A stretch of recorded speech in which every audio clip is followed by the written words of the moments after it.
Bien, bonjour à tous, bonjour à toutes. Donc moi je suis Jean-Renaud Dumas. Alors je fais aussi partie des vieux de la vieille, puisque j'étais à votre place entre 94 et 2001. Enfin, 94 et 99 pour la géographie, puis 2001 pour l'économie. J'ai fait un parcours relativement classique de licence, maîtrise et un DEA dont le nom est légèrement moins compliqué que celui de mon collègue de gauche, qui était le DEA Structure et Dynamique Spatiale. Je ne sais pas si ça existe toujours. Il n'est pas mort, je l'apprends avec grand plaisir. Donc, qui était un DEA en réseau qui se faisait donc avec d'autres universités en France, notamment Grenoble, Montpellier, Avignon, Marseille, Nice, que des universités sympas, et Besançon aussi. Moins de soleil, mais c'était bien quand même. Donc ça, c'est un DEA que j'ai obtenu en 99. Je n'ai pas souhaité embrayer sur une thèse ensuite, ça ne correspondait pas tout à fait à ce que je recherchais.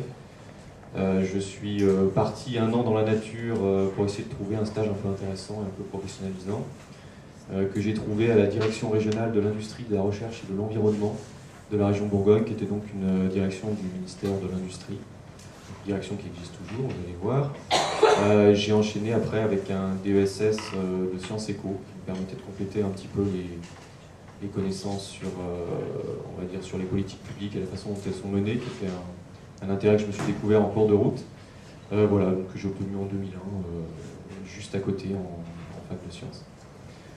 Enfin, de sciences éco, pour être précis. Voilà. Donc, à la suite de ce DESS, en fait, j'ai été embauché à la DRIL, donc à la Direction Régionale de l'Industrie, dans laquelle j'avais fait mon premier stage. Même si le rapport n'était pas tout à fait direct avec la géographie, mais enfin, j'ai découvert qu'on pouvait quand même réutiliser ses connaissances. Je crois que ce qu'on acquiert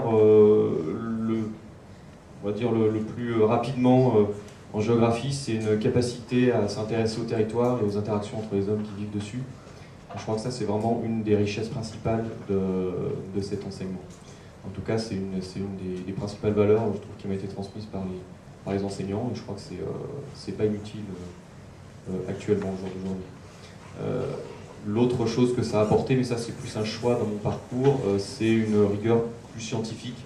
Alors il y a plusieurs écoles en géographie, je ne vais pas vous faire un cours d'épistémo, les enseignants le font beaucoup mieux que moi, et de façon beaucoup plus précise, mais simplement, faut savoir qu'à Dijon, l'orientation, en tout cas c'était le cas il y a 10 ans, était relativement peu commune en France de s'axer sur un enseignement assez scientifique, avec de la climato, avec de la carto, avec des matières un petit peu techniques, moi qui personnellement m'ont pas mal servi, puisque donc en DRIR, je m'occupe de développement économique, mais à destination essentiellement des entreprises industrielles. Donc il faut savoir manipuler un peu des concepts scientifiques, il faut avoir l'esprit un peu curieux. La curiosité étant, à mon sens, la première des qualités que vous devriez développer si j'ai un modeste conseil à vous donner. Voilà, donc aujourd'hui je suis sous contrat pour le ministère de l'Industrie, enfin feu le ministère de l'Industrie, puisqu'il a été dynamité. Je termine mon contrat très bientôt. Bon, on verra pour la suite des opérations, certainement dans des domaines proches, plutôt dans le conseil, en développement économique ou développement territorial, voire en développement industriel pour les projets d'implantation d'entreprise. Voilà.